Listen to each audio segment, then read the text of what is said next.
Last lecture में हमने revenue यानी capital expenditure and revenue expenditure वैसे टॉपिक स्टार्ट किए, राइट। अभी हमारा टॉपिक है भाई, लास्ट में मैंने आपको कैपिटल एक्सपेंडिचर बताया था, ऐसा एक्सपेंसेस जो एसेट परचेस करने के लिए होता है या तो फिर डिबेंचर का अमाउंट पेड अप करने के लिए होता है, तो that is a capital expenditure.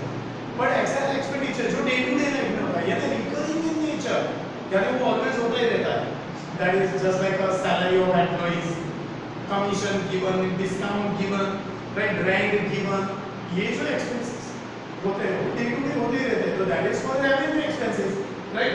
देखो the flow of this payment would remain constant in this category, payment of salary, flow of these payments remain constant just like salary, wages, telephone expense, advertisement expense etc, right। ये सब अब हमारी next topic है हमारा expense. देखिए ध्यान से सुनना मेरे बात, एक्सपेंस किसे बताएंगे, तो सर एक्सपेंस यानी जनरली हम जो अमाउंट स्पेंड करते हैं, देखिए हम जो भी अमाउंट स्पेंड करते हैं उसका बेनिफिट हमें अगर ईयर के लिए पूरे यानी ड्यूरिंग द ईयर के लिए मिलता है तो दैट इज कॉल्ड एक्सपेंस या तो रेवेन्यू एक्सपेंस। जस्ट लाइक हम सैलरी पेड अप करते हैं, रेंट पेड अप करते हैं, राइट। ऐसे जो भी है जिसका बेनिफिट हमें थ्रू आउट द ईयर मिलना चाहिए, राइट, तो वो जो एक्सपेंस है दैट इज एक्सपेंस या तो रेवेन्यू एक्सपेंस। बट जिसका बेनिफिट हमें मोर देन 1 ईयर के लिए मिलता है ना तो वो कैपिटल एक्सपेंस, राइट। जिसका बेनिफिट हमें मोर देन 1 ईयर के लिए मिलता है तो वो कौन सा है, कैपिटल एक्सपेंस। चलिए समझते जाते हैं expense. The amount spent and benefit of which is available to the respective accounting year.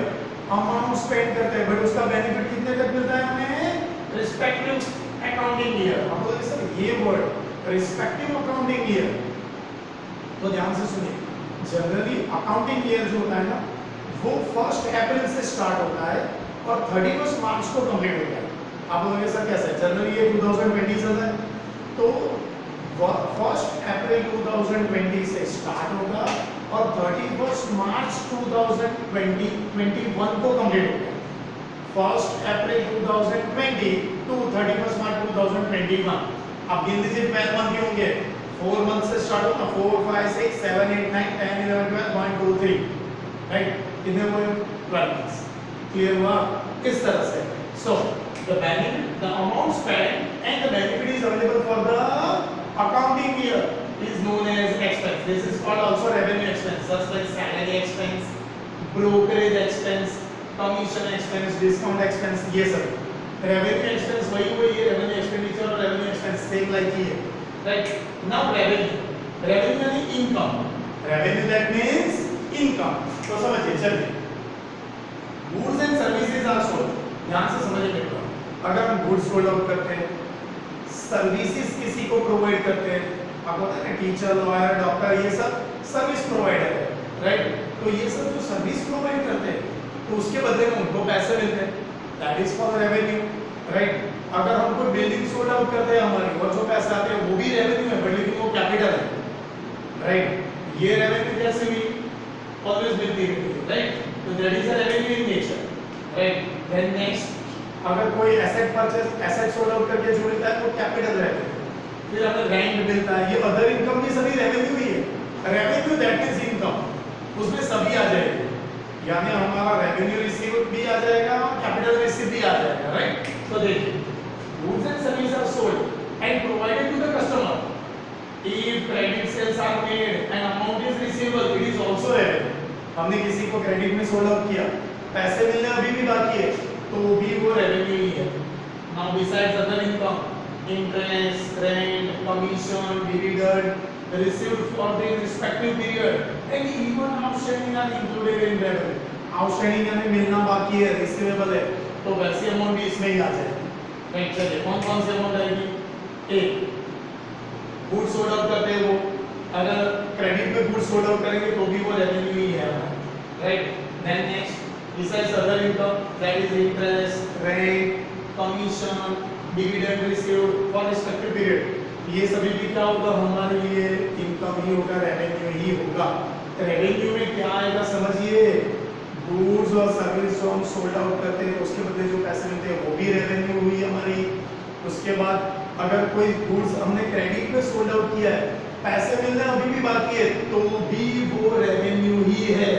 फिर दूसरा कोई इंटरेस्ट है, कमीशन है, रेंट है, ये सभी that is your other income भी सभी रेवेन्यू ही है received in respect to the period, accounting period के लिए होना चाहिए। और अगर मिलना बाकी है तो भी वो रेवेन्यू ही है, कभी ना कभी तो मिलेगा ना, राइट। देन नेक्स्ट प्रॉफिट, बहुत सिंपल समझिए, हमारी जो रेवेन्यू इनकम होती है जो पूरे साल में होती है, उसमें से जो रेवेन्यू एक्सपेंसेस लेस करते हैं तो जो बाकी रहेगा वो प्रॉफिट। अरे सीधा ही पता है ना, इनकम में से एक्सपेंस लेस होगा तो क्या मिलेगा, प्रॉफिट, राइट। तो इसमें भी revenue profit and capital profit. अगर कोई एसेट सोल्ड आउट करने से प्रॉफिट मिलता है तो दैट इज कैपिटल प्रॉफिट। चलिए देख लेते हैं वो भी। After deduction of regular payment which is known as revenue payment, after deduction of revenue payment from the regular receipt यानी रेगुलर इनकम, कितना याद रखना है, after deduction of revenue payment from the revenue receipt of the year the remaining surplus is known as profit। जो surplus रहता है वो क्या है, profit। बट अगर expense ज्यादा है, payment ज्यादा है और receipt कम है तो loss। Okay, then next the excess of the income or expense of the business is called profit, right।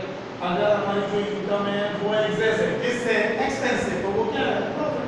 this is revenue profit, this is regular profit, but many times there is a creation of irregular profit known as capital profit। irregular यानी कोई asset sold out करके जो profit होता है वो irregular profit है। यानी suppose मैंने एसेट ली थी 2000 और सोल्ड आउट की उसको 10,000, जस्ट लाइक मैंने शेयर्स लिए 2000 रुपीस के, सोल्ड आउट किए 10,000 में, 8,000 जो वो कैपिटल प्रॉफिट। क्लियर। चलिए next, loss, the difference obtained by the deduction of the regular income from the regular expense, the difference obtained by the deduction of regular income from the regular expense is called the loss। this is called revenue loss। उसको हम क्या बोलेंगे, revenue loss। इससे जैसे ये को भी तो भी चलेगा। after deduction of regular incomes from expense या तो regular incomes from regular expense, regular payment, it is called loss, right। देखिए this is called revenue loss।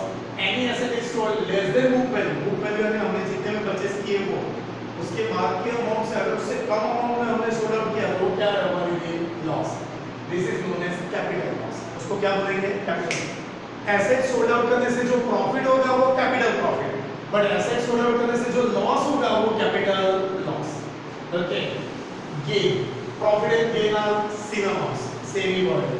Purchase, मेरी बात ध्यान से सुनो, हम जिस चीज का बिजनेस करते हैं अगर वो चीज हम सोल्ड आउट करते हैं, सॉरी अगर वो चीज हम परचेज करते हैं तो दैट इज कॉल्ड परचेज। अरे भाई मैं स्टेशनरी का बिजनेस करता हूँ तो स्टेशनरी आइटम्स अगर मैं परचेज करता हूँ कंपनी के पास से, सेलो की, पेन के, जो भी हो, तो वो मेरे लिए परचेज हुआ। याद रखिए मैं गुड्स जिस चीज का मैं बिजनेस करता हूँ वो चीज अगर मैं परचेज करता हूँ तो that is purchase for me. उसके लिए क्या वर्ड यूज होगा, परचेज। बट उसके सिवा सपोज मैंने बिल्डिंग परचेज की तो उसके लिए मैं परचेज वर्ड यूज नहीं करूंगा। याद रखना ओनली परचेज वर्ड किसके लिए यूज होगा, बिजनेसमैन जिस चीज का बिजनेस करता है अगर वो चीज वो परचेज करता है तो वो उसके लिए परचेज होगी। ओके, देखिए businessman receives different types, sorry many times many items or services are purchased in the business। अब यहाँ से आपको डेफिनेशन यहाँ से याद रखनी है। A businessman does the business of the goods, मैंने अभी बताया बिजनेसमैन जिस चीज का बिजनेस करता है, a businessman does the business of goods, purchase of that goods is treated as purchase in account। अगर ऐसा goods वो परचेज करता है तो ही वो परचेज है, राइट। कोई परचेज वर्ड यूज करना है, मैं क्या बोल रहा हूँ समझिए, परचेज वर्ड किसके लिए यूज करना है, a businessman does the business of goods and that good is purchase. अगर ऐसा गुड्स अगर हम परचेज करते हैं तो that is treated purchase. Okay, उसको हम परचेज ट्रीट करेंगे। सेल्स, सेम ही याद रखिए उसमें भी, a businessman does the business of goods, sales of that goods is treated as sales. अगर वो गुड्स सेल आउट करता है तो उसे सेल्स बोलेंगे। अगर बिल्डिंग सोल्ड आउट करता है तो उसके लिए वर्ड सेल्स यूज नहीं होगा। अगर समझ में, चलिए तो परचेज वर्ड किसके लिए यूज होगा, अगर वो जिस चीज का बिजनेस करता है, गुड्स परचेस करता है तो परचेस वर्ड यूज होगा। अगर वही उसे सोल्ड आउट करता है तो उसके लिए सेल्स वर्ड यूज होगा। स्टॉक, सपोज हमने जितना गुड्स परचेस किया उसमें से जो अनसोल्ड गुड्स है, मैंने सपोज 10,000 की मार्कर पेन खरीदी मेरी स्टेशनरी शॉप के लिए, उसमें से मैंने 8,000 की सोल्ड आउट की, तो रिमेनिंग 2,000 जो है वो 2,000 रुपीस का अभी स्टॉक सोल्ड आउट करना बाकी है, तो वो मैं अगले साल बेच दूंगा।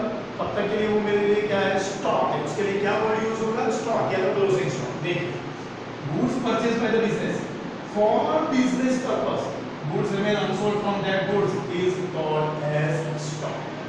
Closing stock is current assets. In brief, stock means surplus of goods from the purchase. ऐसा याद नहीं रखोगे तो चलेगा, इतना ही याद रखना। क्या याद रखना है, goods purchased by the business for business purpose, goods remain unsold from the goods is called as stock. इतना ही याद रखना। सभी डेफिनेशन 2 टाइम्स लिखनी है और लर्न करनी है। Okay, thank you very much.